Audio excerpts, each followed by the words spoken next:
Salam, Bapak Ibu yang dikasihi dan diberkati dalam Tuhan Yesus Kristus.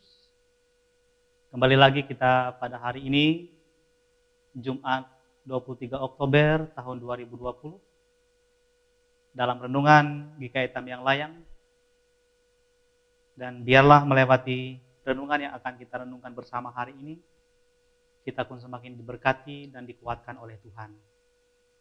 Dan dasar firman Tuhan hari ini sebagaimana Almanaknas Gereja Kalimantan Evangelis terdapat dalam Titus pasal yang kedua, ayat yang ke-7, ke-8, dan ayat yang ke-11 sampai ayat yang ke-15. Dengan judul perikop, Kasih Karunia Allah Menyelamatkan Semua Manusia. Sebelum kita bersama-sama masuk dalam renungan firman Tuhan, saya mengajak kita bersatu di dalam doa. Mari kita berdoa. Terpujilah Engkau Bapa Tuhan kami Yesus Kristus yang senantiasa menganugerahkan kesehatan kekuatan kepada kami, bahkan memberkati kami dalam setiap kerja dan karya kami.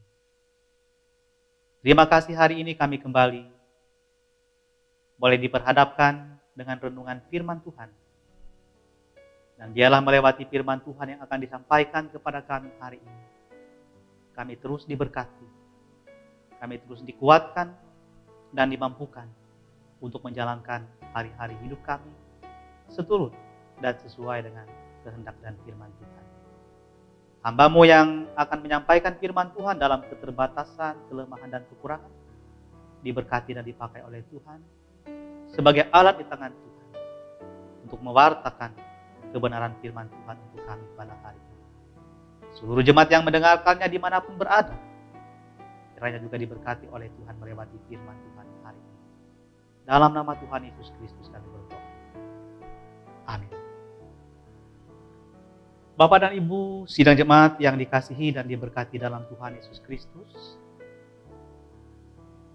mungkin kita sering mendengar pernyataan bernada miring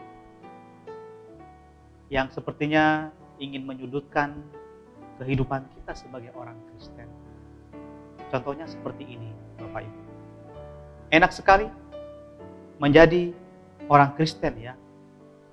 Tinggal percaya kepada Yesus kemudian diselamatkan. Boleh seenaknya berbuat apa saja, kemudian dosa-dosanya sudah diampuni. Mungkin pernyataan-pernyataan seperti ini kita pernah dan sering mendengarnya. Sebenarnya inilah pemahaman yang keliru tentang kekristenan. Pemahaman yang tidak tepat dan tidak dalam tentang bagaimana mengikuti Yesus Kristus. Memang benar Bapak Ibu. Kekristenan mengajarkan bahwa keselamatan adalah anugerah Allah semata, seperti yang juga dikatakan melewati firman Tuhan untuk kita hari ini dalam ayat yang ke-11. Karena kasih karunia Allah yang menyelamatkan semua manusia sudah nyata. Demikian juga ditegaskan dalam Efesus pasal 2 ayat yang ke-8 hingga ayat yang ke-9 yang demikian bunyi firman Tuhan. Sebab karena kasih karunia kamu diselamatkan oleh iman itu bukan hasil usahamu, tetapi pemberian Allah. Itu bukan hasil pekerjaanmu. Jangan ada orang yang memegahkan diri. Bapak Ibu, firman Tuhan ini memang menegaskan bahwa keselamatan semata-mata adalah anugerah Allah. Tidak ada upaya dan usaha apapun dari kita yang bisa kita lakukan untuk membuat kita bisa menerima keselamatan itu sendiri. Betul memang, dia adalah anugerah.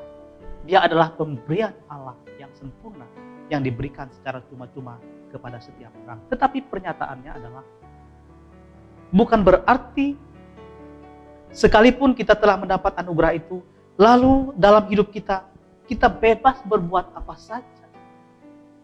Karena kita sudah menerima kasih karunia, karena kita sudah menerima anugerah Allah, lalu kita seenaknya melakukan apa saja yang tidak benar, bahkan yang merugikan orang lain, merugikan diri kita sendiri, yang membuat kita menjadi batu sandungan. Bahkan sebenarnya ketika kita menyadari kita telah menerima anugerah Allah, menerima kasih karunia dan keselamatan, maka dari itu pengenalan kita akan Allah harus semakin mendalam. Dan itulah yang menjadi motivasi bagi kita untuk semakin mampu menuruti kehendak Allah. dan melakukan hal yang terbaik, bahkan berbuat baik dalam kehidupan kita. Sebagaimana yang dikatakan dalam ayat yang ke-14 nas kita hari ini, yang telah menyerahkan dirinya bagi kita untuk membebaskan kita dari segala kejahatan, untuk menguduskan bagi dirinya suatu umat kepunyaannya sendiri yang rajin berbuat baik. Artinya Bapak Ibu, kasih karunia itu memungkinkan dan menghantarkan kita untuk kita semakin mampu berbuat baik dan mengerjakan hal-hal yang baik. Bukan berarti lalu sebebasnya dalam hidup kita, seenaknya kita melakukan hal-hal yang tidak benar, karena kita sudah menyatakan dalam hati kita bahwa Tuhan telah memberikan anugerah. Bukan begitu pemahaman kekristenan yang kita pahami. Benar, kasih karunia itu tidak diberikan secara cuma-cuma, tapi karena kasih karunia itulah kita harus bersyukur. Kita harus lebih berbuat hal-hal yang terbaik. Kita harus menjadi berkat dan memberkati orang lain. Bapak Ibu sidang jemaat yang dikasihi dan diberkati dalam Tuhan Yesus Kristus, melewati firman Tuhan untuk kita hari ini, tentunya ada banyak hal yang diajarkan oleh Tuhan untuk kita. Paling tidak ada beberapa hal yang menjadi kesaksian iman bagi kita, yang menjadi perenungan bagi kita, bahkan yang sekaligus juga menjadi komitmen dan tanggung jawab kita sebagai orang Kristen yang sudah menerima kasih karunia Allah. Yang pertama, meninggalkan dosa dan keinginan-keinginannya. Dalam ayat yang ke-12a mengatakan, Ia mendidik kita supaya kita meninggalkan kefasikan dan keinginan-keinginan duniawi. Kasih karunia Allah mengajar dan mendidik kita untuk mampu seturut dan sejalan dengan kehendak Tuhan, meninggalkan segala dosa, meninggalkan keinginan-keinginan duniawi yang akan membuat kita jauh dari Tuhan, tetapi kita tetap hidup sesuai dengan kehendak dan kasih karunia Tuhan. Yang kedua, firman Tuhan hari ini juga membawa kita untuk memiliki komitmen dan tanggung jawab bersama untuk membangun hidup yang baru. Ayat yang ke-12b mengatakan supaya kita hidup bijaksana, adil, dan beribadah di dalam dunia sekarang ini. Kasih karunia Allah memungkinkan kita untuk boleh hidup bijaksana, dalam artian memiliki kemampuan untuk menahan diri terhadap hal-hal yang bersifat dosa dan memilih untuk melakukan kehendak Tuhan. Hidup yang adil berarti memberikan hak yang seharusnya kepada seseorang, sebagaimana kita juga menginginkan hal itu dilakukan oleh orang lain kepada kita. Beribadah berarti kita mempunyai persekutuan dan hubungan yang khusus dengan Tuhan, mempersembahkan hidup kita, berbakti kepada Allah. Inilah hidup baru yang harus kita bangun, komitmen dan tanggung jawab kita sebagai orang-orang percaya yang sudah menerima kasih karunia Allah. Yang ketiga adalah pengharapan kita yang terus-menerus berpusat kepada Kristus. Dalam ayat yang ke-13 mengatakan, dengan menantikan penggenapan pengharapan kita yang penuh bahagia dan penyataan kemuliaan Allah yang maha besar dan juru selamat kita Yesus Kristus, yang artinya bahwa pengharapan kita di dalam Yesus Kristus harus semakin kita kokohkan. Kita telah menerima kasih karunia, kita telah menerima berkat dari Allah, maka kita terus memusatkan hidup kita hanya kepada Kristus dalam setiap hal, dalam setiap apa saja yang kita hadapi dan alami di tengah-tengah hidup kita. Yang keempat, yang terakhir, firman Tuhan hari ini mengajak dan memberikan komitmen tanggung jawab kepada kita untuk selalu mengontrol hidup kita, Bapak Ibu. Banyak hal-hal duniawi ini yang membuat kita bisa tidak terkontrol. Perkembangan dunia, sakit penyakit seperti wabah virus corona, COVID-19 ini secara khusus di daerah kita masih cenderung meningkat. Mungkin ada beban, kita stres, kita memikirkan banyak hal, bahkan bisa saja membuat kita tidak terkontrol dalam emosi, mudah tersinggung, mudah marah dan sebagainya.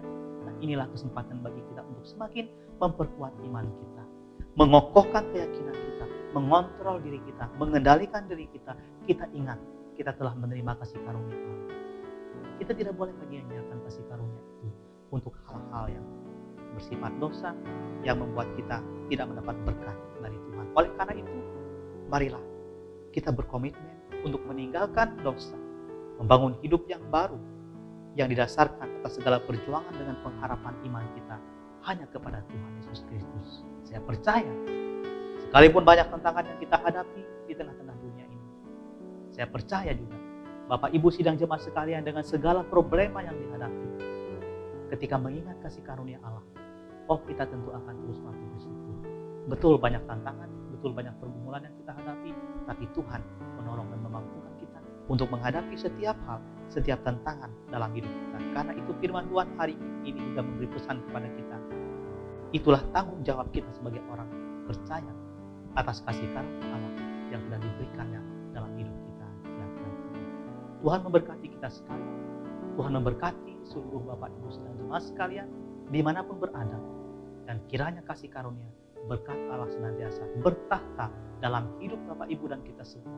Dan kita terus menjadi berkat damai sejahtera, sukacita dalam apapun yang kita lakukan di tengah-tengah kehidupan, di tengah-tengah dunia, bahkan terutama di tengah-tengah keluarga dan jemaat kita masing-masing. Amin. Mari kita bersatu dalam doa. Terima kasih Tuhan Yesus Kristus atas firman-Mu untuk kami hari ini. Kami terus disegarkan akan kuasa dan firman Tuhan setiap hari, setiap waktu. Sehingga dengan itu kami mampu melewati hari-hari hidup kami, setiap tantangan kami, setiap beban dan tugas kami, baik di tengah-tengah keluarga, jemaat masyarakat, dan dimanapun kami berada. Dan biarlah firman Tuhan hari ini sungguh-sungguh mengokohkan dan meyakinkan iman dan percaya kami akan kasih karunia Allah, berkat Allah yang harus kami syukuri dengan penuh tanggung jawab, sehingga itu senantiasa menjadi berkat bagi hidup kami, bagi orang lain, bagi siapa saja di sekitar hidup kami.